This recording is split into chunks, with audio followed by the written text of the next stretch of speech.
আমরা এক মসজিদে 10টা দল বানিয়েছি, ঐক্য ভেঙে ফেলেছি। মুসলমানদের ঐক্য ভেঙে যাওয়ার কারণে আজকে মুসলমান সবচাইতে নিকৃষ্ট জাতিতে পরিণত হয়েছে। আপনাকে ঝাঁটা দেখেছেন? ঝাঁটা ঝাঁটা বলো তো, ঝাড়ু বলো তো, ওটা কি দিয়ে তৈরি হয় রে বাবা?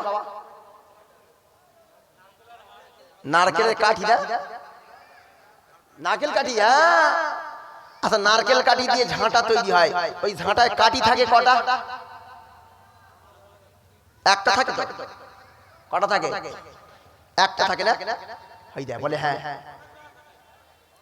আমি বললাম নারকেলের কাঠিতে, নারকেলের এই ঝাঁটাতে একটা কাঠি থাকে। বলছে হ্যাঁ। মানে বক্তব্য বুঝছে না, শুধু গিলছে। এক বক্তা রাত 12টার সময় উঠে বলছে, ভাইয়ের আমার, পেঁয়াজ খাওয়া হারাম। ও ঘুমিয়ে ঘুমিয়ে শুনছে পেঁয়াজ খাওয়া হারাম। এখন বাড়িতে গিয়ে বলছে, গিন্নি হুজুর বলেছে পেঁয়াজ খাওয়া হারাম, তুই পেঁয়াজ দিয়ে রান্না করছিস মানে? সকালবেলা উঠে শুনছে ওটা পেঁয়াজ বলেনি, ওটা পেঁয়াজ বলছে। পেঁয়াজ মানে সুদ খাওয়া হারাম।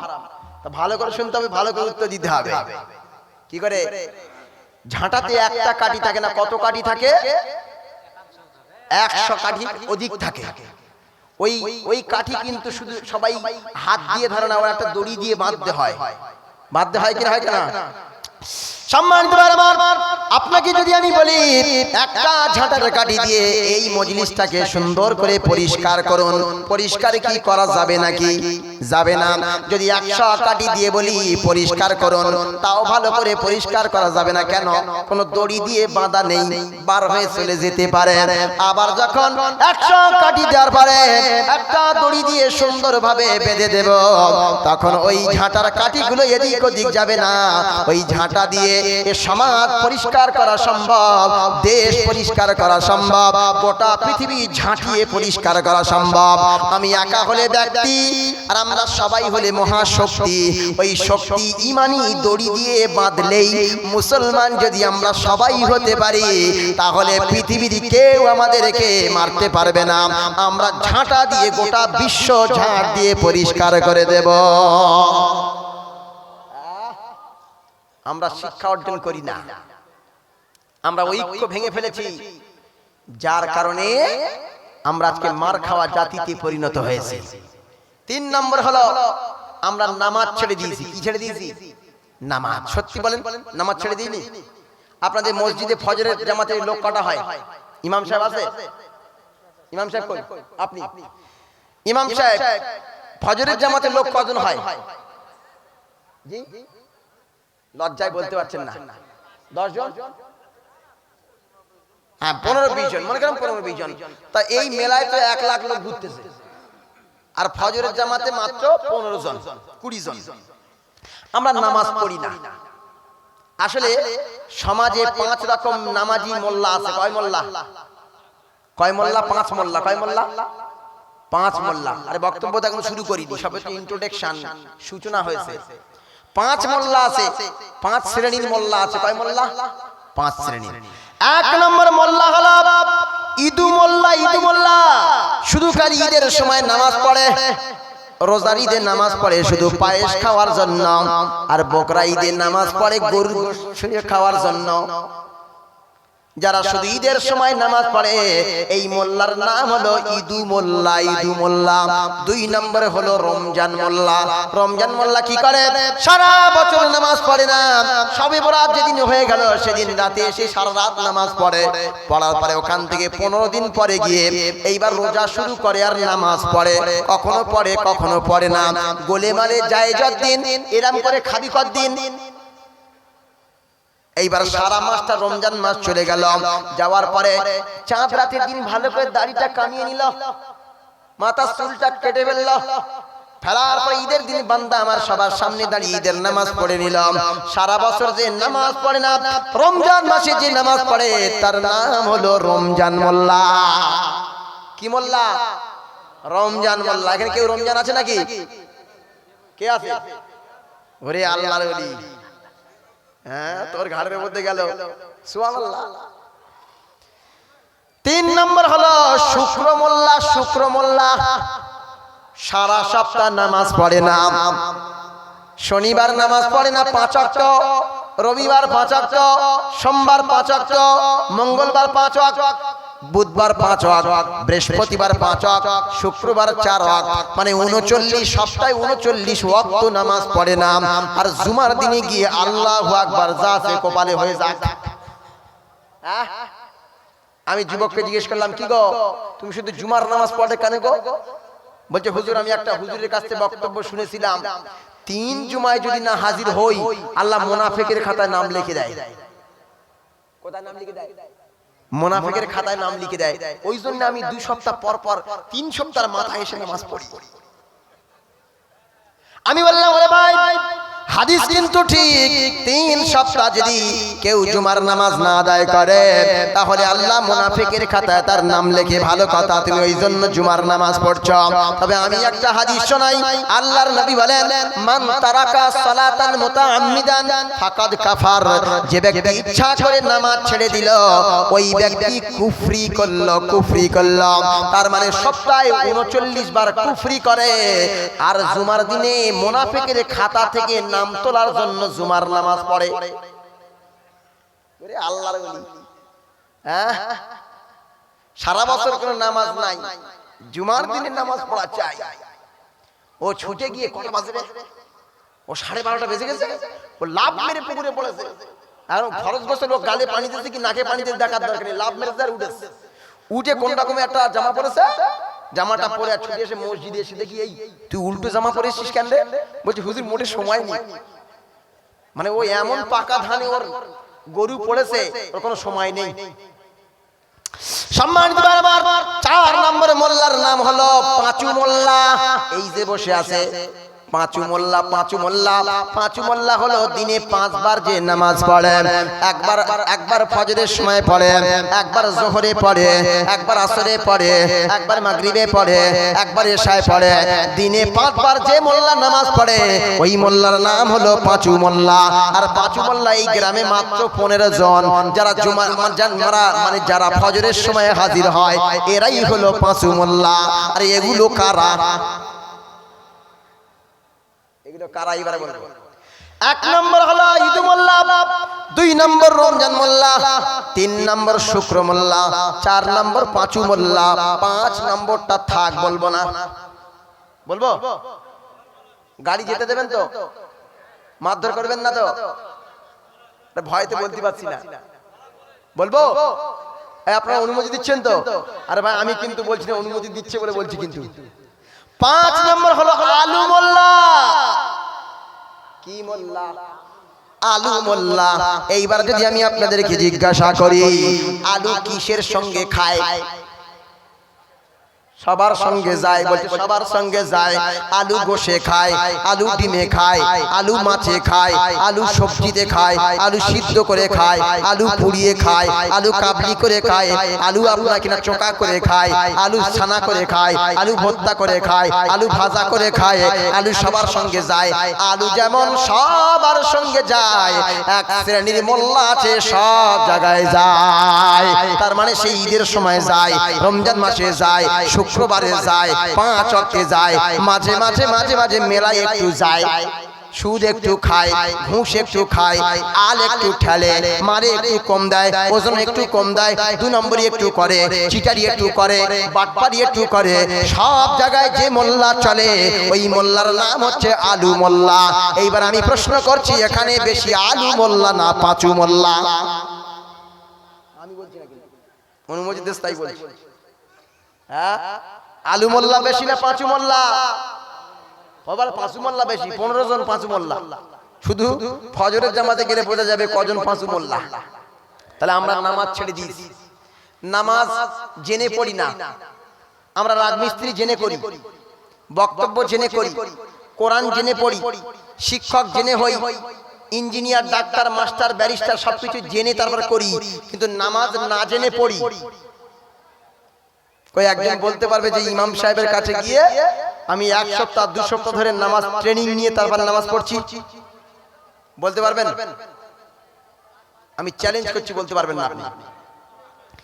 যে নামাজ আমার আখিরাত তৈরি করবে, যে নামাজ আমার জান্নাতের জন্য প্রথমবারে আমার হিসাব নেওয়া হবে নামাজের, যে নামাজ আমাকে জান্নাতের দিকে নিয়ে যাবে, যে নামাজ হচ্ছে শ্রেষ্ঠ আমল, যে নামাজ হচ্ছে আমার মানে ঈমান আনার পরেই তার দাবি, সেই নামাজ আমরা না জেনে পড়ি। একবার আমি জোহরের অথবা আসরের নামাজ পড়াচ্ছি, ইমাম সাহেব লোক তো, এখন 3 রাকাতে বসে পড়েছি। কয় রাকাতে? 3 রাকাতে বসে পড়েছি। এখন 3 রাকাতে বসে পড়ার কারণে পিছন থেকে সবাই কি বলবে? সুবহানাল্লাহ, আল্লাহু আকবার, এইটা বলবে, লোকমা দেবে না? তা সবাই লোকমা দিয়ে উঠে গেছে। আমি একটু ভাবছি কয় রাকাত হলো, কি কি রাত পড়লাম, উঠছি, একটু দেরি করে উঠছি। তো পিছন থেকে এক চাচা বলছে, হুজুর উঠে পড়ো। নামাজের মধ্যে বলছে হুজুর উঠে পড়ো। এইবার আমি নামাজ শেষ করে দিলাম, একবার উঠে পড়লাম। উঠে পড়ার পরে 1 রাকাত পড়িয়ে দিলাম, দিয়ে কি করলাম, ডান দিকে বাম দিকে সালাম ফেরালাম, ফিরিয়ে দিয়ে কি করলাম, এইবার সহসেজদা দিয়ে সালাম ফিরিয়ে দিলাম। দেওয়ার পরে শোনেন, এইবার আমি বললাম, ও মুরব্বি শোনো, তোমার নামাজটা বাতিল হয়ে গেছে, আবার নামাজটা পড়ে নাও। তখন মুরব্বি রাগ করে বলছে, আপনি ভুল করলেন, আপনার নামাজ বাতিল হয় নাই, আমি বলে দিলাম বলে আমার নামাজ বাতিল। তখন আমি বললাম, শোনেন, আপনি বাংলা বলে ফেলেছেন, এই জন্য আপনার নামাজ বাতিল হয়ে গিয়েছে। কি বলেছে? হুজুর উঠে পড়ো। তাহলে নামাজ থাকবে? এক জায়গায় নামাজ হচ্ছে, হঠাৎ করে কারেন্ট চলে গেছে। কারেন্ট যাওয়ার পরে বলছে, নামাজের ভিতর থেকে বলছে, ও যা, কারেন্টটা চলে গেল, ও যা, কারেন্টটা চলে গেল। আবার আরেকজন মুসল্লি সুন্নত পড়ছে, এইভাবে ধরে নিয়ে ছুটে গিয়ে জানলার কাছে গিয়ে থুতু ফেলে এসে আবার দাঁড়িয়ে গেছে। জি জানে না তো, জানতে হবে এগুলো। এই আমরা নামাজ না জেনে পড়ি, নামাজ জেনে পড়ি না, নামাজ না জেনে পড়ি। আমাদেরকে নামাজ জানার দরকার আছে না নাই? কিন্তু আমরা নামাজ ছেড়ে দিয়েছি, এই জন্য মার খাচ্ছি। সম্মানিত ভাই আমার, আমরা যদি প্রকৃত মুসলমান হতে পারি, প্রকৃত যদি ইমানদার হতে পারি, তাহলে আমাদেরকে পৃথিবীতে কেউ মারতে পারবে না, আমাদের কেউ বিপদে ফেলতে পারবে না, আমরা শক্তিশালী জাতিতে পরিণত হয়ে যাব। কিন্তু আমরা সবচাইতে নিকৃষ্ট ব্যক্তি হয়ে যাওয়ার কারণ হলো আমরা কোরআন ছেড়ে দিয়েছি, নামাজ ছেড়ে দিয়েছি, আমরা একতাবদ্ধ ছেড়ে দিয়েছি। এই জন্য আমরা সবচাইতে নিকৃষ্ট জাতিতে পরিণত হয়েছি। সম্মানিত ভাই আমার, এটা বর্তমান প্রেক্ষাপটের উপরে 1 ঘন্টা বললাম। ক ঘন্টা? 1 ঘন্টা প্রেক্ষাপটের উপরে বললাম। এইবার কোরআনের তাফসীরের ভিতরে যাব 1.5 ঘন্টা। ক ঘন্টা? 1.5 ঘন্টা। ক ঘন্টা? 1.5 ঘন্টা। এইবার শুনেন, আমাদের নবীর নাম কি? জি কেউ জানেন না? আমাদের নবীর নাম কি? একজন ছেলে হারিয়ে গেছে, নাম সুবহান ও সুহান। 8 বছর বয়সে হারিয়ে গেছে। যদি কেউ পেয়ে থাকেন আমাদের স্টেজের ডান সাইডে বা বাম সাইডে এসে দিয়ে যান। হাসিবুরের নাতি। আচ্ছা, বক্তব্যের মাধ্যমে এটা বলবেন না, অন্য মাইক দিয়ে বলে দেবেন, ঠিক আছে? আমাদের নবীর নাম কি? আরে জোরে কর না। হযরত মুহাম্মদ সাল্লাল্লাহু আলাইহি ওয়াসাল্লাম। আচ্ছা, আমাদের নবীর সম্মান বেশি না অন্য প্রধানমন্ত্রীর সম্মান বেশি? নবীর সম্মান পৃথিবীর সবচেয়ে বেশি, বেশি না? এই আমাদের নবীকে কাফেররা গালি দিয়েছে না? কখনো পাগল বলেছে, কি বলেছে? কখনো পাগল বলেছে, কখনো কবি বলেছে, কখনো শাইর বলেছে, কখনো নবীকে নির্বংশ বলেছে। নাউজুবিল্লাহ বলেন। আল্লাহর নবীকে যত কাফেররা গালি দিয়েছে, স্বয়ং আল্লাহ আকাশ থেকে তার গালির জবাব দিয়েছে। জোরে বলেন সুবহানাল্লাহ। আল্লাহ রাব্বুল আলামিন বলেন, পৃথিবীর মানব মণ্ডলী শোনো, আমি রাব্বুল আলামিন আল্লাহ কোরআনুল কারীমের মধ্যে জানিয়ে দিলাম, এই কাফেররা যখন আমার নবীকে অপবাদ দিল পাগল বলে যখন অপবাদ দিল, আমার নবী কোনো জবাব দিলেন না। আকাশ থেকে স্বয়ং আল্লাহ রাব্বুল আলামিন তার জবাবটা পাঠিয়ে দিলেন। জোরে বলেন সুবহানাল্লাহ। কোরআনুল কারীমের মধ্যে আল্লাহ বলেন, ওয়া মা সাহিবুকুম বিমাজনুন, তোমাদের নবী মুহাম্মদুর রাসূলুল্লাহ সাল্লাল্লাহু আলাইহি ওয়াসাল্লাম পাগল নয় জোরে বলুন সুবহানাল্লাহ। আবার আল্লাহ রাব্বুল আমিন সূরা তুর আয়াত নাম্বার 29 এর মধ্যে স্পষ্ট করে বলছেন ফাযাক্কির ফামা আনতা বিনি'মাতি রাব্বিকা বিমাজনুন। আল্লাহ রাব্বুল আমিন বলেন তোমার রবের নিয়ামতের দ্বারায় তুমি পাগল নয়। কাফেররা হাজারবার পাগল বললেও ও নবী তুমি পাগল নয় জোরে বলুন সুবহানাল্লাহ। আমার নবীকে কবি বলল, কবি কি বলেছে? কবি। কবিরা যখন মিথ্যা কথা বলে না, কবিরা মিথ্যা কথা বলে না, কবিরা মিথ্যা কথা বলে কেন?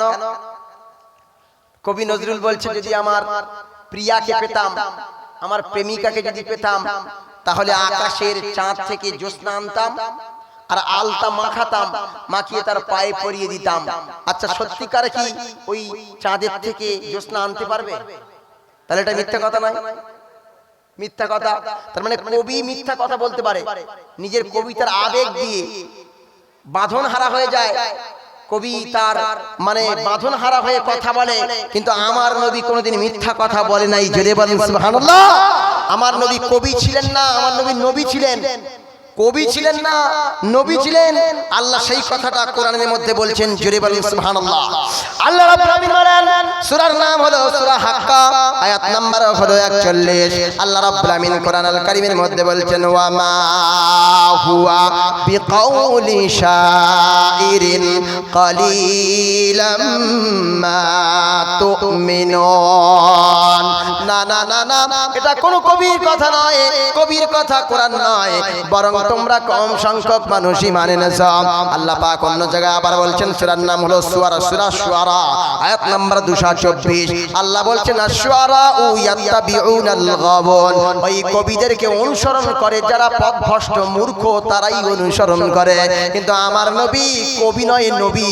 এই জন্য গোটা পৃথিবীর মানুষ তার অনুসরণ করে জোরে বলুন সুবহানাল্লাহ। তাহলে বললো পাগল, আল্লাহ বলছে আমার নবী পাগল নয়। বললো কবি, আমার নবী কবি নয়। তারপরে আমার নবীকে বলছে যে কাযযাব, আমার নবী নাকি মিথ্যাবাদী। নাউজুবিল্লাহ বলেন। আচ্ছা আমার নবী কি কোনোদিন মিথ্যা কথা বলেছে? বলেছে? নাউজুবিল্লাহ, নাউজুবিল্লাহ। আমার নবী কোনোদিন মিথ্যা কথা বলেন নাই, কারণ সেই যুগের মানুষেরা আমার নবীকে আল আমিন বলেছেন, সাদিক বলেছেন, সাদিকুল আমিন বলেছেন, আমানতদার বলেছেন। একবার জোরে বলবেন না সুবহানাল্লাহ। একজন ইহুদি এসে আমার নবীকে বলছে, ও মুহাম্মদ তুমি আমার কাছে টাকা ধার নিয়েছিলে, ওই টাকাটা দিয়ে দাও। এখন নবীজি বলছে আমি তো টাকা দিয়ে দিয়েছি, আমি টাকা ধার নিয়েছি, ওই টাকা দিয়ে দিয়েছি, তুমি আবার চাইছো কেন? বলছে না তুমি টাকা দাওনি। নবীজি বলছে দিয়েছি, আর ইহুদি বলছে দাওনি। নবীজি বলছে দিয়েছি, ইহুদি বলছে দাওনি। এমন সময় কথা চলছে হঠাৎ করে একজন সাহাবী এসে বলছেন, ইয়া রাসূলুল্লাহ, ইয়া হাবিবাল্লাহ, আমি সাক্ষী আছি আপনি টাকা দিয়ে দিয়েছেন। মুহাম্মদ সাল্লাল্লাহু আলাইহি ওয়াসাল্লাম বলেন, ও সাহাবী, যখন আমি টাকা নিয়েছিলাম তখন তো তুমি দেখো নাই, ছিলে না, আর যখন টাকা দিয়ে দিয়েছিলাম তখনও তো তুমি ছিলে না, তাহলে সাক্ষীটা দিলে কি করে বলো? তখন সাহাবী বললেন, ইয়া রাসূলুল্লাহ, ইয়া হাবিবাল্লাহ, আমি আপনাকে দেখি নাই, ভালো কথা, আপনি টাকা নিয়েছেন দেখি নাই, টাকা দিয়েছেনও দেখি নাই, কিন্তু এটা তো বিশ্বাস করতে পারি আপনি অনেক কিছু না দেখিয়ে বিশ্বাস করিয়েছেন। আল্লাহকে বলেছেন আল্লাহ এক, দেখি নাই বিশ্বাস করেছি, আপনি বলেছেন তাই। আপনি বলেছেন কবরে শাস্তি হয়, আপনার কথায় বিশ্বাস করেছি। আপনি বলেছেন জান্নাত আছে, আপনার কথায় বিশ্বাস করেছি। আপনি বলেছেন জাহান্নাম আছে, আপনার কথায় বিশ্বাস করেছি। আপনি বলেছেন হিসাব হবে, আপনার কথায় বিশ্বাস করেছি। আপনি বলেছেন আখিরাত আছে, আপনার কথায় বিশ্বাস করেছি। তাহলে এগুলো যদি না দেখে বিশ্বাস করতে পারি, আপনার কথায় যদি বিশ্বাস করতে পারি, তাহলে আপনি ওই ইহুদিকে টাকা দিয়ে দিয়েছেন এটাও না দেখে বিশ্বাস করি। জোরে বলুন সুবহানাল্লাহ। আমার নবী টাকা দিয়ে দিয়েছে, মুখ দিয়ে বলেছে মানে দিয়েছে। সুবহানাল্লাহ বলবেন না? তাহলে আমার নবী হচ্ছে কোনোদিন মিথ্যা কথা বলেন নাই। আল্লাহ সেই কথা কোরআনের মধ্যে বলছেন। আল্লাহ রাব্বুল আমিন বলেন, এই পৃথিবীর মানুষেরা শোনো, আল্লাহু ইয়ালামু ইন্নাকা লারাসূল, আল্লাহ জানেন যে তুমি আল্লাহর রাসূল। ওয়া মা দাল্লা সাহিবুকুম ওয়া মা গাওয়া, তোমার সাথী মুহাম্মদ সাল্লাল্লাহু আলাইহি ওয়াসাল্লাম কোনদিন পথভ্রষ্ট নয়, কোনদিন মিথ্যা কথা বলতে পারে না। জোরে বলুন সুবহানাল্লাহ। তাহলে আমার নবীর প্রত্যেকটা অপবাদের জবাব আমার আল্লাহ স্বয়ং আল্লাহ আকাশ থেকে দিয়েছে। জোরে বলেন সুবহানাল্লাহ। তাহলে ওই নবী শানওয়ালা, মানওয়ালা, ইজ্জতওয়ালা, বরকতওয়ালা, সেই নবী, তাকে অনেকে গালি দিয়েছে, তাতেও কি আমার নবীর মর্যাদা কমে গিয়েছে? আরে কথা কয় না যে আমার নবীর মর্যাদা কমে যাবে? না, আমার নবীর আরশচুম্বী মর্যাদা, এই মর্যাদা কোনদিন কমতে পারে না। জোরে বলেন সুবহানাল্লাহ। আরেকবার জোরে হবে না সুবহানাল্লাহ? আল্লাহ রাব্বুল আমিন বলেন, শোনো শোনো আমার নবীর মর্যাদা কতটুকু শোনো। আল্লাহ রাব্বুল আমিন কোরআন আল কারীমের মধ্যে বলেছেন, আমার নবীর প্রথম নম্বর মর্যাদা হলো আমার নবী হলো রাসূল। জোরে বলুন সুবহানাল্লাহ। আমার নবীর প্রথম নম্বর মর্যাদা, প্রথম মর্যাদা কি? তিনি রাসূল। আচ্ছা, পৃথিবীতে কেউ কি রাসূল হতে পারবে? পৃথিবীতে কেউ রাসূল হতে পারবে না। এখন যদি শাহাবাদপুরের শত শত জনতা সবাই মিলে ভোট দেয়, দিয়ে যদি বলে যে আপনাদের ইমাম সাহেব একজন রাসূল হবেন, আপনারা কি রাসূল বানাতে পারবেন? আচ্ছা, আপনাদের শাহাবাদপুর বাদ দিলাম, যদি আপনাদের ডোমকল এলাকা, ডোমকল থানার লোক বানায়, রাসূল পারবে?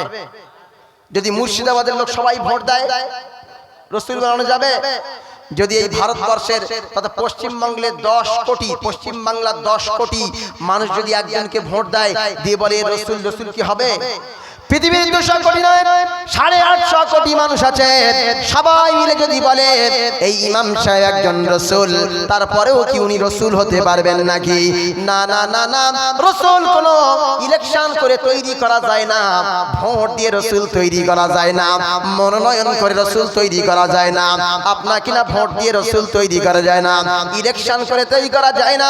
আল্লাহ বলছেন, আমি আল্লাহ রাব্বুল আমিন সিলেকশন করে আমার নবীকে রাসূল বানিয়েছি। জোরে বলুন সুবহানাল্লাহ। আমার নবী হচ্ছেন রাসূল, এই রাসূলের মর্যাদা পৃথিবীর সবচাইতে বেশি। জোরে বলুন সুবহানাল্লাহ। এখন কেউ যদি বলে আমি পিএইচডি করেছি, মর্যাদা আছে না? কেউ বলে আমি ডাক্তার পড়েছি, তার মর্যাদা আছে না? কেউ বলে মাস্টার, ডাক্তার, ব্যারিস্টার, অমুক তমুক, সেটা ওটা, এই ডিগ্রি আছে, ওই ডিগ্রি আছে, কিন্তু রাসূলের চাইতে রাসূল নামক ডিগ্রি কারো আছে? রাসূল ডিগ্রি কার আছে? আমাদের নবীর আছে। আল্লাহ রাব্বুল আমিন বলেন, ইয়া আইয়ুহার রাসূল বাল্লিগ মা উনজিলা ইলাইকা মির রাব্বিক। ও রাসূল, হে রাসূল, আমি আপনার যে দায়িত্ব দিয়েছি, আপনার দায়িত্বটা হলো আমি আল্লাহ আমার কোরআন প্রচার করা। আমি তোমাকে রাসূল হিসাবে স্বীকৃতি দিলাম। ওয়া মা মুহাম্মাদুন ইল্লা রাসূল, আমার নবী সাধারণ কেউ নয়, এই পৃথিবীর সবচাইতে মর্যাদাবান একজন রাসূল। জোরে বলেন সুবহানাল্লাহ। আমার নবীর সবচাইতে বড় মর্যাদা কি? রাসূল। 2 নম্বর মর্যাদা হচ্ছে আল্লাহ আমার নবীকে নাম ধরে ডাকে নাই। সুবহানাল্লাহ বলবেন না? আমার নবীর নাম ধরে ডেকেছে? ডাকে নাই, কিন্তু সকল নবীর আল্লাহ নাম ধরে ডেকেছে। আল্লাহ রাব্বুল আমিন পৃথিবীতে যত নবী এসেছে, যত রাসূল এসেছে, প্রায় সকল নবী, কোরআনের ভিতরে যত নবীদের নাম আছে, প্রত্যেক নবীর নাম ধরে ডেকেছেন। হযরতে আদম আলাইহিস সালামের নাম ধরে ডাকলেন, ইয়া আদম উসকুন আনতা ওয়া যাওজুকাল জান্নাহ। আল্লাহ আদম আলাইহিস সালামের নাম ধরে ডাকলেন, হে আদম আর হাওয়া, জান্নাতের ভিতরে থাকো। আবার আল্লাহ রাব্বুল আমিন ইব্রাহিম আলাইহিস সালামের নাম ধরে ডেকেছেন, ওয়া নাদাইনাহু আইয়া ইব্রাহিম। ইয়া ইব্রাহিম, ইয়া আদম, হে আদম, নাম ধরে ডেকেছেন, আদমকে নাম ধরে ডেকেছেন। আবার আল্লাহ রাব্বুল আমিন ইয়াহইয়া নবীকে নাম ধরে ডাকছেন, ইয়া ইয়াহইয়া খুযিল কিতাবা বিকুওয়া। আল্লাহ ইয়াহইয়াকে নাম ধরে ডাকলেন, ইয়া মূসা ইন্নী আনাল্লাহ। হে মূসা, আমি হচ্ছে আল্লাহ, আবার ইয়া ঈসা ইবনে মারইয়াম, আল্লাহ ঈসা নবীর নাম ধরে ডাকলেন, মুসা নবীর নাম ধরে ডাকলেন, ইদ্রিস নবীর নাম ধরে ডাকলেন, ইয়াহইয়া নবীর নাম ধরে ডাকলেন, ইলিয়াস নবীর নাম ধরে ডাকলেন, আদমের নাম ধরে ডাকলেন, শীষের নাম ধরে ডাকলেন, ইব্রাহিমের নাম ধরে ডাকলেন, সালের নাম ধরে ডাকলেন, হুদের নাম ধরে ডাকলেন, লূতের নাম ধরে ডাকলেন, সকল নবীদের নাম ধরে ধরে ডাকলেন, সবার নাম ধরে ডেকেছেন। কিন্তু আমাদের নবীর ইয়া মুহাম্মদ বলে বলে নাই। ও আব্দুল মতিন, একে ডাকা বলে, আহ্বান বলে, কি বলে? নাম ধরে ডাকা। ও আব্দুল মতিন, নাম ধরে ডাকা। হে আদম, হে শীষ, হে সালেহ, হে দাউদ, হে নূহ, হে ইলিয়াস, প্রত্যেক নবীর আল্লাহর নাম ধরে ডেকেছেন। কিন্তু আমার নবীর একবারও কোরআনের ভিতরে আল্লাহ ইয়া মুহাম্মদ বলে ডাকে নাই। জোরে বলবেন না? আর একবার জোরে হয় না? এক জায়গায় নাম ধরে ডাকলেন না কেন?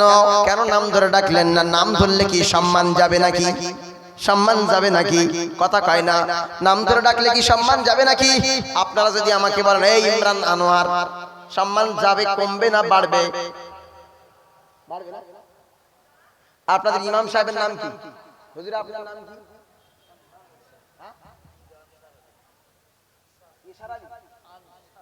আচ্ছা, হুজুরের নাম আনসার আলী। আচ্ছা, আপনারা কোনদিন দেখেছেন এই আনসার আলী?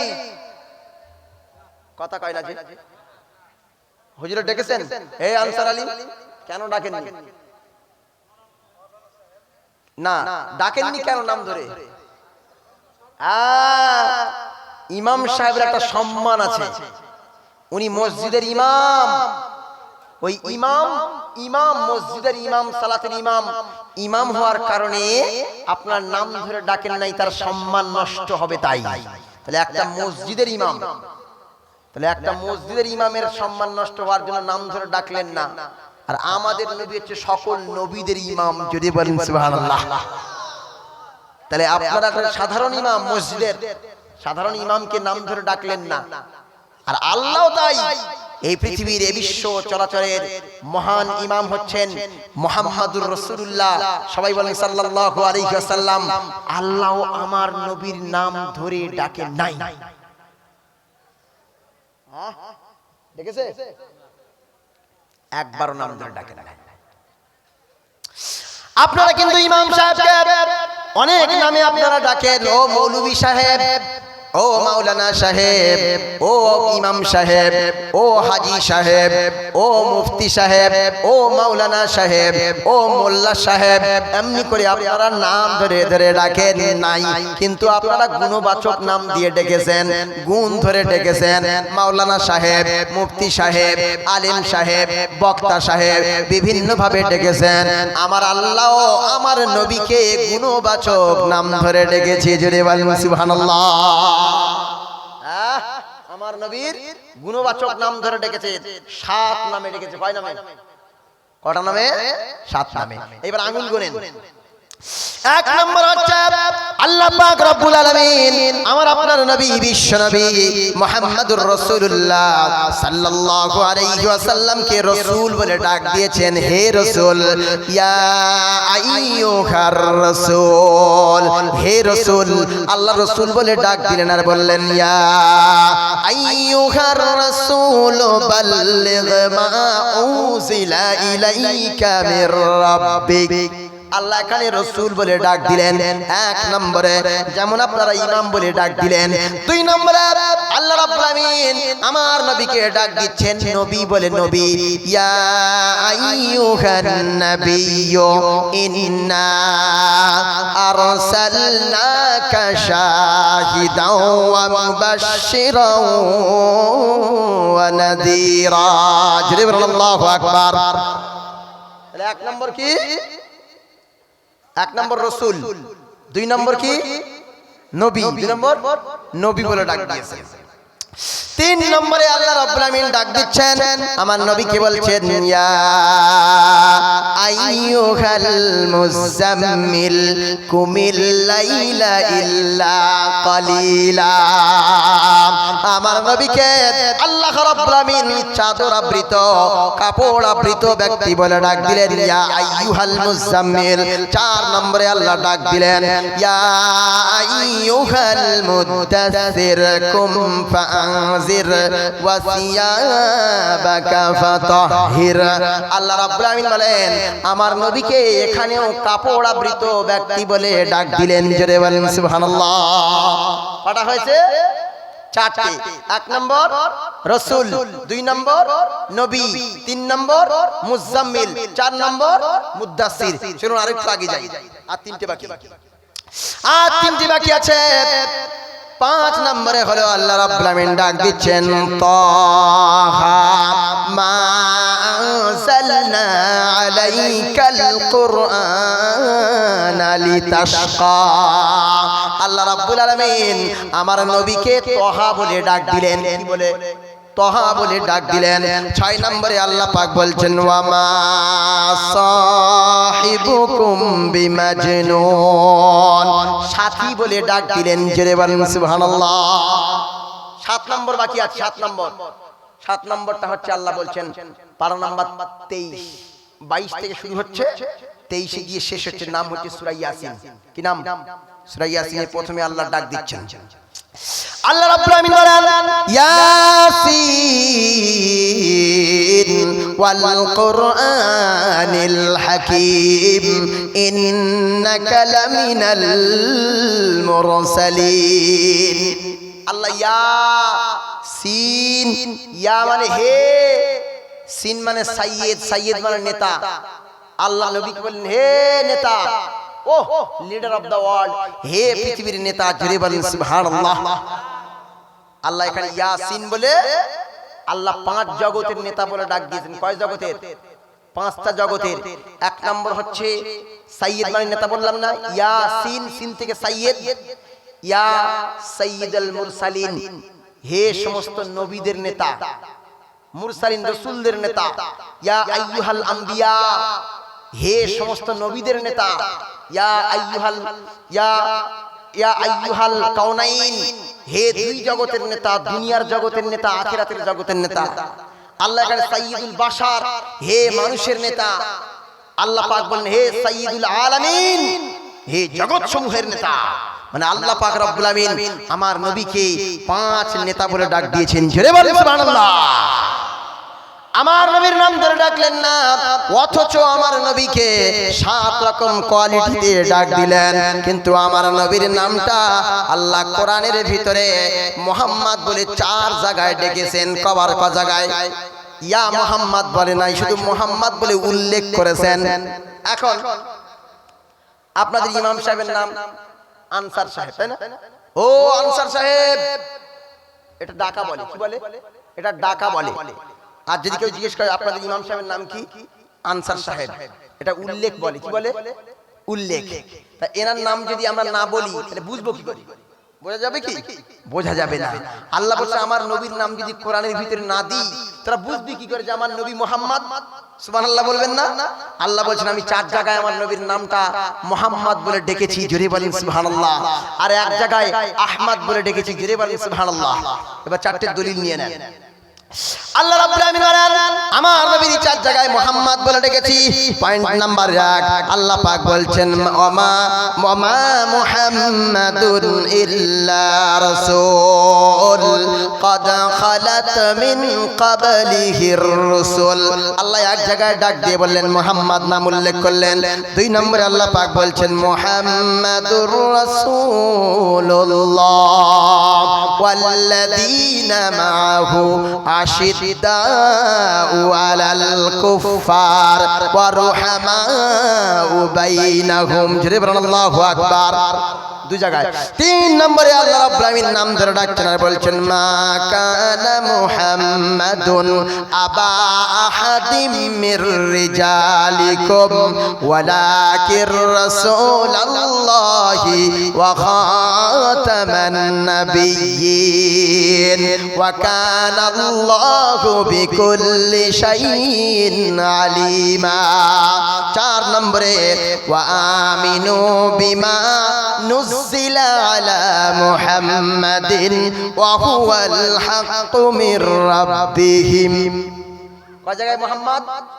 জি, কেউ যদি জিজ্ঞেস করে যে কোরআনের ভিতরে তোদের নবীর নাম কয় জায়গায় আছে বল দেখি, কিন্তু বেদের ভিতরে বেদের শব্দটা পাবেন না, বেদ শব্দটা পাবেন না, কিন্তু কোরআনের ভিতরে কোরআন শব্দ পাবেন। কোরআন কার উপরে নাজিল হয়েছে সেটাও পাবেন, কোরআন কোথায় ছিল সেটাও পাবেন, কোরআন কবে এসেছে সেটাও পাবেন, দিনের বেলা এসেছে না রাতের বেলা এসেছে সেটাও পাবেন, কোরআন কেন এসেছে সেটাও পাবেন, কোরআন কার উপরে এসেছে সেটাও পাবেন, কোরআন পড়লে কি হবে সেটাও পাবেন। সুবহানাল্লাহ বলতে পারেন না? এরপর আল্লাহ রাব্বুল আলামিন বলেন শোনো শোনো এ পৃথিবীর মানুষেরা শোনো শোনো, আল্লাহ পাক রব্বুল আমিন আমার নবীর নাম ধরে ডাকলেন নাম, আবার পৃথিবীর মানুষকে মানা করে দিলেন, নিষেধ করে দিলেন। এ পৃথিবীর মানুষেরা আমি আল্লাহ আমার নবীর নাম ধরে ডাকি নাই, তোরাও আমার নবীর নাম ধরে ডাকবি না। জোরে বলুন সুবহানাল্লাহ।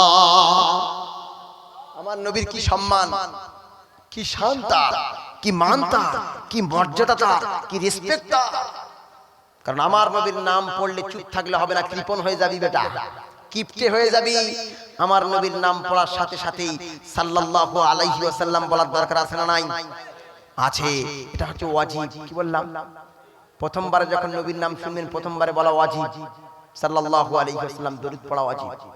আল্লাহ বলেন স্বয়ং আমি আল্লাহ, আমি নিজে আমার নবীর প্রতি দরুদ পড়ি, আর আমার ফেরেশতারা আমার নবীর প্রতি দরুদ পড়ে, পৃথিবীর সবকিছু আমার নবীর প্রতি দরুদ পড়ে। এই পৃথিবীর ঈমানদাররা ইয়া আইয়ুহাল্লাযীনা আমানু সাল্লু আলাইহি ওয়া সাল্লিমু তাসলিমা, তোরা আমার নবীর প্রতি দরুদ পড়। জোরে বলেন সুবহানাল্লাহ, বলবেন না? সুবহানাল্লাহ সুবহানাল্লাহ। সম্মানিত ভাই আমার নবী হচ্ছে সব দিক থেকে সেরা। আমার নবীকে যদি বলা হয় মানুষের দিক থেকে কি, আমার নবী হলো মানুষের দিক থেকে শ্রেষ্ঠ মানুষ। আবার যদি বলা হয় আমার নবী নবীদের দিক থেকে কি, আমার নবী হচ্ছে ইমামুল আম্বিয়া, সমস্ত নবী এবং রাসূলদের শ্রেষ্ঠ রাসূল। আবার যদি বলি আমার নবীর উপরে যে কোরআন নাজিল হয়েছে, ওই কোরআন গ্রন্থ নবীর উপরে নাজিল হওয়ার কারণে কোরআনটা শ্রেষ্ঠ গ্রন্থ হয়েছে। জোরে বলেন সুবহানাল্লাহ। আবার আমার নবীর উপরে কোরআন নাজিল হওয়ার কারণে ওই কোরআন যারা মেনে নিয়েছে ওই ব্যক্তিরাও শ্রেষ্ঠ মানুষ হয়ে গিয়েছে। আবার এই কোরআন যে দেশে নাজিল হয়েছে মক্কা মদিনা, এটা সোনার মদিনা হয়ে গিয়েছে। জোরে বলেন সুবহানাল্লাহ। আবার যে যুগে নবী ছিল ওই যুগটা হচ্ছে খায়রুল কুরুনি করনি, আমার নবীর যুগটা হচ্ছে শ্রেষ্ঠ যুগ। জোরে বলেন আমার নবী শ্রেষ্ঠ মানুষ, আমার নবী শ্রেষ্ঠ রাসূল, আমার নবী শ্রেষ্ঠ যুগে এসেছে, আমার নবী শ্রেষ্ঠ গ্রামে এসেছে, আমার নবী শ্রেষ্ঠ বংশে এসেছে, আমার নবী শ্রেষ্ঠ মানুষ হয়ে এসেছে। আমার নবীর সঙ্গে যারা উম্মত হয়েছে তারাও শ্রেষ্ঠ উম্মত হয়ে গিয়েছে। যে কোরআন এসেছে ওই কোরআনটাও শ্রেষ্ঠ কোরআন হয়ে গিয়েছে। আমার নবীর সঙ্গে যারা মিলেছে মিশেছে তারাও শ্রেষ্ঠ মানুষ হয়ে গিয়েছে। জোরে বলেন কি গো, আমার নবী পৃথিবীর সবচেয়ে সেরা মানুষ। 3 নম্বর নবীর মর্যাদা হলো, 3 নম্বর মর্যাদা হলো আমার নবী হলো শেষ নবী। কি নবী? শেষ নবী এবং ইসলাম মারা নবী। আচ্ছা বলুন তো, প্রধান বক্তা আগে ওঠে না বিশেষ বক্তা আগে ওঠে? জি মুরব্বী, প্রধান বক্তা আগে ওঠে না বিশেষ বক্তা? আমি বিশেষ বক্তা, তাই আগে উঠিতে না। আমার পরে প্রধান বক্তা আব্দুল্লাহিল মারুফ সাহেব হুজুর, তারপরে আরো প্রধান বক্তা, তার নাম কি? কোন হুজুর? জি শেষে আসবে কোন হুজুর? আলী আকবর হুজুর। তাহলে যে প্রধান হয় সে আগে আসে না পরে আসে? জি তাহলে আমাদের নবী আগে এসছে না পরে এসছে? আমাদের নবী সবার শেষে এসছে। সম্মানিত আমার, যে ব্যক্তি শেষে আসবে ওই ব্যক্তির মর্যাদা বেশি, ওই জন্য প্রধান বক্তা সবার শেষে আসে। আমার নবী হচ্ছে প্রধান নবী, এই জন্য আল্লাহ আমার নবীকে সবার শেষে পাঠিয়েছে। জোরে বলেন সুবহানাল্লাহ। আমার নবী শুধু শেষ নবী নয়, আমার নবী স্ট্যাম্প মারা নবী, স্ট্যাম্প মারা নবী। কোন নবীর এই ঘাড়ে পিঠে স্ট্যাম্প মারা ছিল না, স্ট্যাম্প মারা ছিল না, আল্লাহ রসুল মুহাম্মদ বলে স্ট্যাম্প মারা ছিল না, কিন্তু আমার আপনার নবীর ঘাড়ে এবং পিঠে স্ট্যাম্প মারা ছিল। জোরে বলবেন না সুবহানাল্লাহ। সালমান ফারসি নাম শুনেছেন? সালমান ফারসি রাদিয়াল্লাহু তাআলা আনহু রাসূলুল্লাহর একজন সাহাবী ছিলেন। তিনি প্রথমে আগুনের পূজা করতেন, তার বাপও আগুন পূজারী ছিল, এবং তিনি একদিন যাচ্ছিলেন একটা গির্জার পাশ দিয়ে, খ্রিস্টানদের গির্জা, ওখানে তারা কি সব করছিল তার খুব ভালো লেগেছে। এবার সে বাড়ি এসে বলছে আমি খ্রিস্টান হয়ে যাব। বাপ তাকে বেধড়ক মার দিয়েছে, বেধড়ক মার দিয়েছে, মার দেওয়ার পরে তাকে বেঁধে রেখেছে। ওই খ্রিস্টানরা তাকে নিয়ে চলে গিয়েছে। যাওয়ার পরে একজন পোপ, খ্রিস্টানদের যারা ধর্মগুরু হয় তাদেরকে পোপ বলে, পোপ, ওই পোপের কাছে গিয়ে সে অনেক দিন শিক্ষা অর্জন করেছে। ওখান থেকে তিনি মারা যাওয়ার পরে আরেকজনের কাছে গিয়েছে। যাওয়ার পরে বলছে আপনি চলে যাওয়ার পরে আরো একজন ভালো পোপের নাম বলেন। তা বলছে আমি চলে যাওয়ার পরে নবী মুহাম্মদ আসবে, তুমি তার কাছে গিয়ে মুরিদ হয়ে যাবে, ঈমানের কলেমা পড়ে নেবে। সম্মানিত আমার, হযরতে সালমান ফারসি রাদিয়াল্লাহু তাআলা আনহুকে কি করলো, তারা কি করলো, সেখান থেকে বিক্রি করে দিল। বিক্রি করে দিয়ে গোলাম হয়ে মুহাম্মদ সাল্লাল্লাহু আলাইহি ওয়াসাল্লাম মক্কা থেকে আপনারা মদিনায় চলে আসলেন। মদিনায় চলে আসার পরে একজন গোলাম হয়ে একজনের বাড়িতে কাজ করতে শুরু করলেন। খেজুর গাছে খেজুর পাড়ছিলেন। হঠাৎ করে শুনতে পেলেন যে মদিনাতে একজন ব্যক্তি এসেছে, তার নাম হলো মুহাম্মদ। হযরতে সালমান ওই গাছের উপর থেকে লাফ মেরে নিচে পড়ে বলছে কে কি নাম বললে বলো, তার নাম কি বললে বলো। একজন বলছে একজন নবী এসেছে, তিনি মক্কা থেকে, তার নাম হচ্ছে মুহাম্মদ। তখন সালমান ফারসি বুঝে গেলেন মুহাম্মদ সাল্লাল্লাহু আলাইহি ওয়াসাল্লাম চলে এসেছে। হঠাৎ করে তিনি মনে মনে করলেন যে আমি যে পোপের কাছে ছিলাম, ওই পোপ বলেছিল যে নবী হবে তার তিনটে গুণ থাকবে, তিনটে গুণ। এক নম্বর হলো সে কোনো দানের মাল খাবে না, দুই নম্বর হাদিয়ার মাল গ্রহণ করবে, তিন নম্বর তার দুই কাঁধের মাঝখানে একটা মোহরে নবুয়াত স্ট্যাম্প মারা থাকবে। জোরে বলেন সুবহানাল্লাহ। ঘাড়ের মাঝখানে একটা নবুয়াতের স্ট্যাম্প মারা থাকবে। আমাদের নবী স্ট্যাম্প মারা নবী, এই জন্য ঘটনাটা বলছি। হযরত সালমান রাদিয়াল্লাহু তাআলা আনহু কি করলেন, তিনি কিছু খেজুর নিলেন। খেজুর নেওয়ার পরে রাসূলুল্লাহর দিকে এগিয়ে চললেন। এগিয়ে যেতে মুহাম্মদ সাল্লাল্লাহু আলাইহি ওয়াসাল্লামকে দেখলেন। দেখে কিছু খেজুর নিয়ে সামনে দিয়ে বললেন এই খেজুরগুলো আমি আপনাকে দান করতে এসেছি। খেজুর যেই দান করতেছিল, মুহাম্মদ সাল্লাল্লাহু আলাইহি ওয়াসাল্লাম বলল আমি মুহাম্মদ কোনোদিন খেজুরের দানের খেজুর খাই না। তিনি বললেন আমি দানের খেজুর খাই না, আমি শ্রেষ্ঠ মর্যাদাবান ব্যক্তি, আমি দানের খেজুর গ্রহণ করি না। তো মুহাম্মদ সাল্লাল্লাহু আলাইহি ওয়াসাল্লাম যখন দানের খেজুর গ্রহণ করলেন না, সালমান বুঝে গেল যে আমি প্রথম পরীক্ষায় পাশ করেছি। ওই যে পোপ বলেছিল যে মুহাম্মদ সাল্লাল্লাহু আলাইহি ওয়াসাল্লামকে চিনতে গেলে তিনটি শর্ত, এক নম্বর হলো দানের মাল গ্রহণ করবে না, দুই নম্বর হলো তারপরে তিনি হযরতে সালমান ফারসি রাদিয়াল্লাহু তাআলা আনহু কি করলেন আবারও কিছু খেজুর নিয়ে গেলেন। খেজুর নিয়ে হযরতে সালমান ফারসি মুহাম্মদ সাল্লাল্লাহু আলাইহি ওয়াসাল্লামের কাছে হাজির করলেন। হাজির করার পরে বললেন ইয়া রাসূলুল্লাহ, ইয়া হাবিবাল্লাহ, হুজুর আপনার কাছে আমি কিছু হাদিয়ার খেজুর নিয়ে এসেছি। উপঢৌকন, প্রেজেন্টেশন, কিছু হাদিয়ার খেজুর নিয়ে এসেছি। সঙ্গে সঙ্গে মুহাম্মদ সাল্লাল্লাহু আলাইহি ওয়াসাল্লাম কি করলেন, ওই হাদিয়ার খেজুর থেকে একটা খেজুর খেয়ে নিলেন। হযরতে সালমান বুঝতে পারলেন আমার নবী মুহাম্মদ সাল্লাল্লাহু আলাইহি ওয়াসাল্লামের দ্বিতীয় পরীক্ষায় পাশ করেছে। জোরে বলেন সুবহানাল্লাহ। তিন নম্বর পরীক্ষাটা কি, যে তার দুই কাঁধের মাঝখানে একটা মোহরের নবুয়াত আছে। আচ্ছা এটা কি দেখা সম্ভব? না। মনে করুন আমার পিঠে একটা তিল আছে, তিল অথবা জরুল আছে, যৌতুক আছে আমার পিঠের ভিতরে। এখন বক্তা হতে গেলে, প্রধান বক্তা হতে গেলে নাকি পিঠের ভিতরে একটা বড় তিল থাকা দরকার। তা আপনারা কি আমার কাপড় খুলে দেখবেন নাকি? দেখবেন নাকি যে কোথায় ঘাড়ে দেখি কোথায় তিল আছে, দেখবেন নাকি? দেখবেন না তো।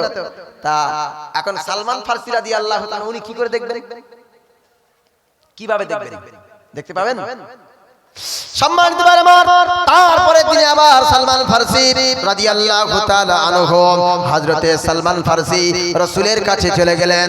যাওয়ার পরে একবার ডান দিকে ফিরছেন, একবার বাম দিকে ফিরছেন, একবার পিছন দিকে যায়, আবার সামনে দিকে যায়। মোহরে নবুয়ত দেখার জন্য উন্মাদ হয়ে গিয়েছে যে ফাইনাল এটা দেখতেই হবে, দেখলেই আমি ঈমান নিয়ে আসব। হযরতে সালমান ফারসি রাদিয়াল্লাহু তাআলা আনহু ডান দিকে যাচ্ছেন একবার, বাম দিকে যাচ্ছেন একবার, ডান সাইডে যাচ্ছেন একবার, বাম সাইডে যাচ্ছেন একবার। মুহাম্মদ সাল্লাল্লাহু আলাইহি ওয়াসাল্লামের ডান দিকে একবার যাচ্ছেন, বাম দিকে একবার যাচ্ছেন, এদিকে একবার ওদিকে একবার। চারিদিকে যখন ঘুরছেন অন্যান্য সাহাবীরা বলছেন, ইয়া রাসূলুল্লাহ, ইয়া হাবিবাল্লাহ, সালমানের এই লোকটির মনের ভিতরে মনে হয় কোনো দুষ্টামি আছে। আপনার ডান দিকে একবার যায়, বাম দিকে একবার যায়, সামনে একবার যায়, বাম দিকে পিছন দিকে একবার যায়, চারিদিকে ঘুরছে, কি ব্যাপার ইয়া রাসূলুল্লাহ? রাসূল তো বুঝতে পেরেছে যে আমাকে পরীক্ষা নিচ্ছে, আমাকে পরীক্ষা নিচ্ছে। একবার দানের খেজুর নিয়ে আসলো, একবার হাদিয়ার খেজুর নিয়ে আসলো। এই দুটো আমাকে পরীক্ষা করেছে, 3 নম্বর পরীক্ষা চলছে ওর। এখন নবী রাসূল এগুলো জানতে পারে না, বুঝতে পারে না যে কি উদ্দেশ্যে ঘুরছে। আমরা তো মুখ থেকে বলি face is the index of mind, তার ভিতরে কি চলছে ও মুখের উপরে বোঝা যায়। বেটার ভিতরে কি চলছে, তাই না? কি চলছে? আমার বড় ভাই আব্দুল্লাহ, তার ছোটবেলা একটা আব হয়েছিল, বড় ফোড়া মাথার পাশে, এরকম বড় একটা ফোড়া হয়েছিল। তা ফোড়া হওয়ার পরে হাওড়া জেলার একটা ডাক্তার ছিল, নাম হাসান ডাক্তার। কেউ নাম শুনেছেন? জি হ্যাঁ, মুরব্বি শুনেছেন। হাসান ডাক্তার, ওই হাসান ডাক্তারের কাছে আমার বড় ভাইকে নিয়ে যাওয়া হয়েছিল। হোমিওপ্যাথি একদম, আপনি মনে হয় ফুরফুরায় যেতেন ওই জন্য, বুঝতে পেরেছেন? Homeopathy doctor. তো ডাক্তার হাসান ডাক্তারের কাছে যখন নিয়ে যাওয়া হলো, নিয়ে যাওয়ার পরে আমার বড় ভাইয়ের চোখটা দেখলেন আর নখটা দেখলেন, দেখে রোগ নির্ণয় করে দিলেন, দিয়ে 5 টাকার ঔষধ দিয়ে ছেড়ে দিলেন আর বললেন আল্লাহর রহমতে ভালো হয়ে যাবে। তাহলে হাসান ডাক্তার যদি চোখ দেখে আর নখ দেখে রোগ নির্ণয় করতে পারে, আমার নবী ও সালমানের চোখ দেখে বুঝতে পারে সে কি চাইছে। জোরে বলেন সুবহানাল্লাহ। হযরত সালমান যখন ডান দিকে একবার, বাম দিকে একবার, সামনের দিকে একবার, পিছন দিকে একবার যখন ঘুরঘুরি শুরু করেছে, ঘুরতে শুরু করেছে, মুহাম্মদ সাল্লাল্লাহু আলাইহি ওয়াসাল্লাম বুঝতে পেরেছে তিনি একটা লুঙ্গি পরেছিলেন, কাটা লুঙ্গি একটা পরেছিলেন আর গায়ের উপরে একটা চাদর দিয়ে রেখেছিলেন। সালমান যখন পিছন দিকে গিয়েছে, মুহাম্মদ সাল্লাল্লাহু আলাইহি ওয়াসাল্লাম আস্তে করে তার সেই চাদরটা, তার সেই কাপড়টা নিচু করে দিলেন। দেওয়ার পরে হযরতে সালমানের চোখে পড়ল সেই মোহরের নবুয়তটা পড়ল, আর যেন বিদ্যুতের মতো চমকে উঠল। সঙ্গে সঙ্গে চিৎকার দিয়ে সালমান বলল, আশহাদু আল্লা ইলাহা ইল্লাল্লাহু ওয়া আশহাদু আন্না মুহাম্মাদান আবদুহু ওয়া রাসূলুহু। দরুদ শরীফ আল্লাহুম্মা সাল্লি আলা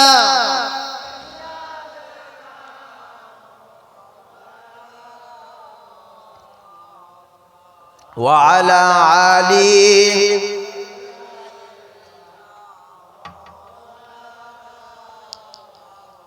তাহলে আমার নবীর প্রথম মর্যাদা হচ্ছে রাসূল। 2 নম্বর মর্যাদা হলো আমার নবীর নাম ধরে আল্লাহ ডাকেন নাই। 3 নম্বরে আমার নবী হচ্ছেন শেষ নবী এবং ইসলাম মারা নবী। 4 নম্বরে আমার নবীর আল্লাহর এরিয়া যত বড়, আমার নবীর এরিয়া তত বড়। যে ব্যক্তির এরিয়া যত বড় তার মর্যাদা তত বড়। কি বললাম? যার এরিয়া যত বড় তার মর্যাদা তত বড়। আচ্ছা, আপনাদের প্রধানের